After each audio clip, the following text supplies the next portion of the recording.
thank you so much for joining us.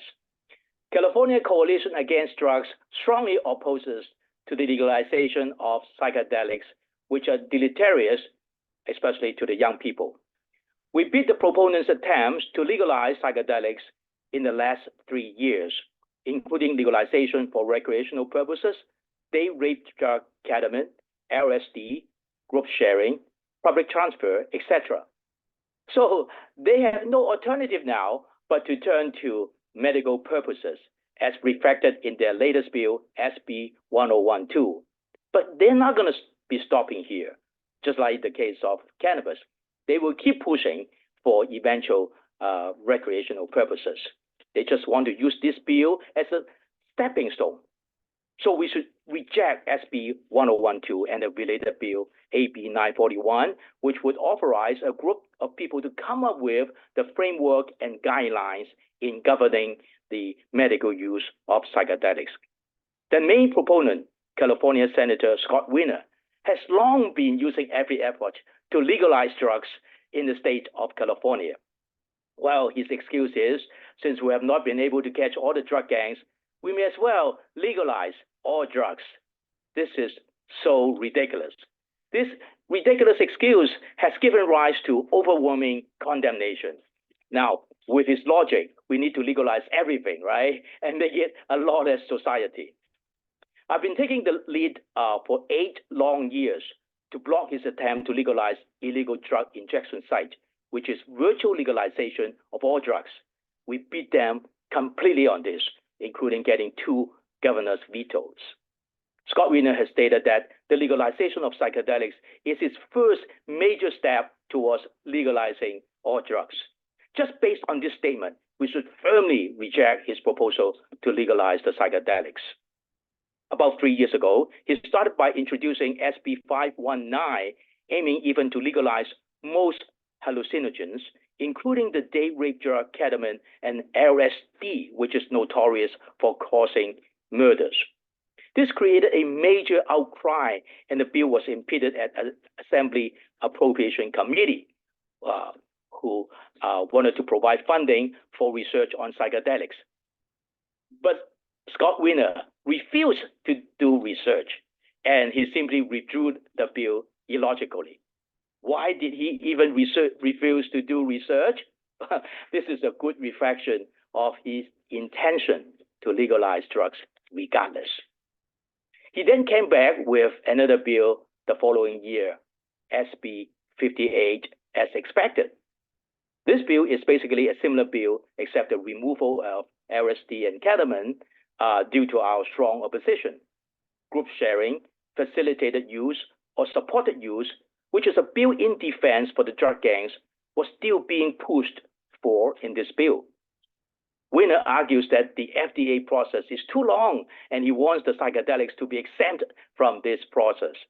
This is certainly untenable and even ludicrous. All drugs got to go through the FDA process for the protection of citizens.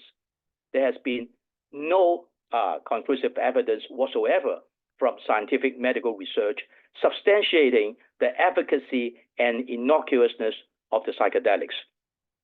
Wiener has mainly used 2 studies to support his proposal mendaciously, namely by Johns Hopkins University and NYU. He did not mention that according to the leaders of these studies, the so-called promising results can only be obtained under strictly controlled conditions. And psychedelics are not ready for individual consumption, and certainly not for widespread distribution. Both SB 519 and SB 58 just lucked out in the Senate by 1 vote. His second bill, SB 58, was finally vetoed by Governor Newsom last year after our strong opposition. This year, as I have mentioned, he's coming back with SB 1012 like a broken record. Several months ago, however, a serious case stunned the world. Maybe you still remember. An off-duty pilot of Alaska Airlines used magic mushroom. Even though he was handcuffed, the drug still empowered him to try to turn off the engine of the plane. Fortunately, he was stopped at the last minute.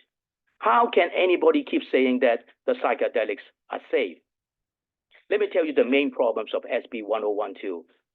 To start with, the bill would enact the Regulated Psychedelic Substances Control Act to establish a comprehensive system to control and regulate the cultivation, distribution, transportation, storage, processing, manufacturing, testing, quality control, and sale of regulated psychedelic substances.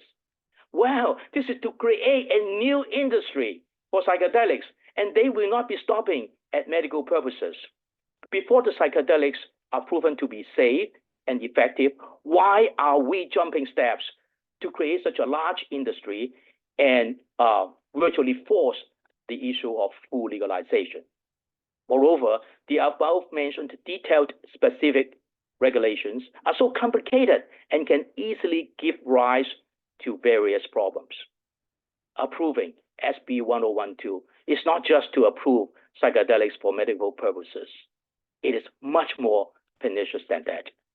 Secondly, the bill will specify that the changes proposed by this bill apply to all cities.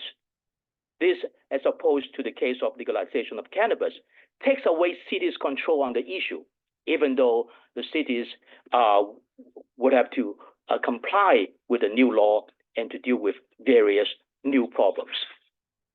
Since the psychedelics are unproven, this is unfair to the cities and also violates basic democratic principles.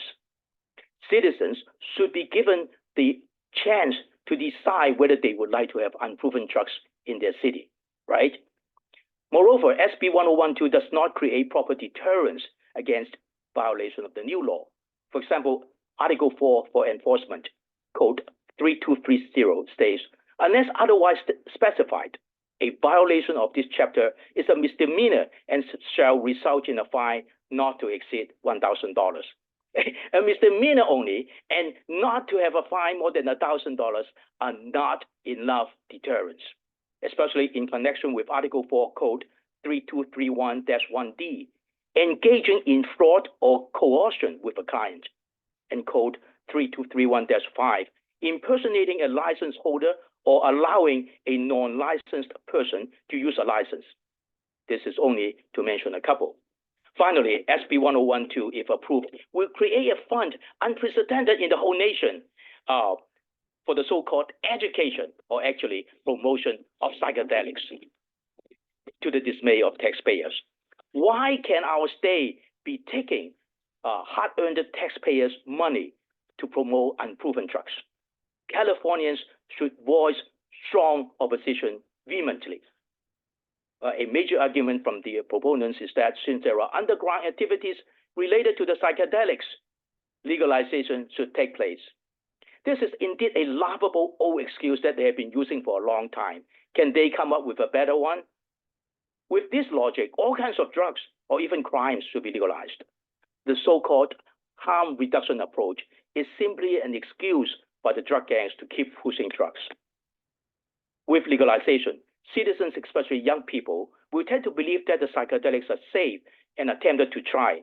Thus, legalization will cause a large number of drug users and create more problems for society. For example, drug addicts tend to rob and steal to get money to buy drugs.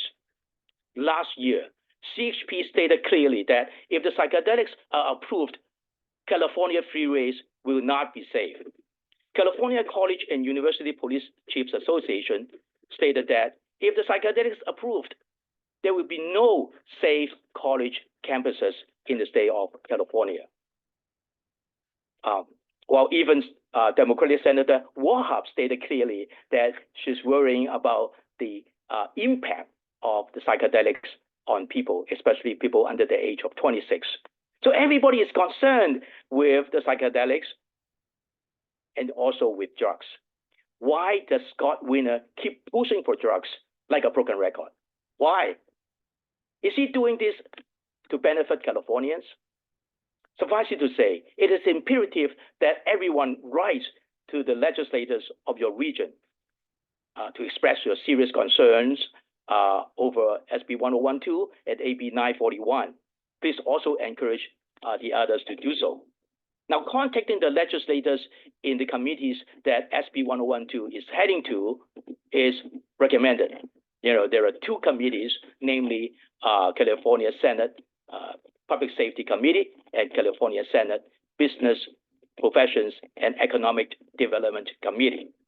We have uploaded two sample letters, one for each committee, and also the email addresses of all these senators for you. So you can download, and if you want to, you can simply do a cut and paste job. It is the number of opposition letters that counts. Let's work assiduously together to stop the drug gangs again on this pivotal issue. Thank you very much.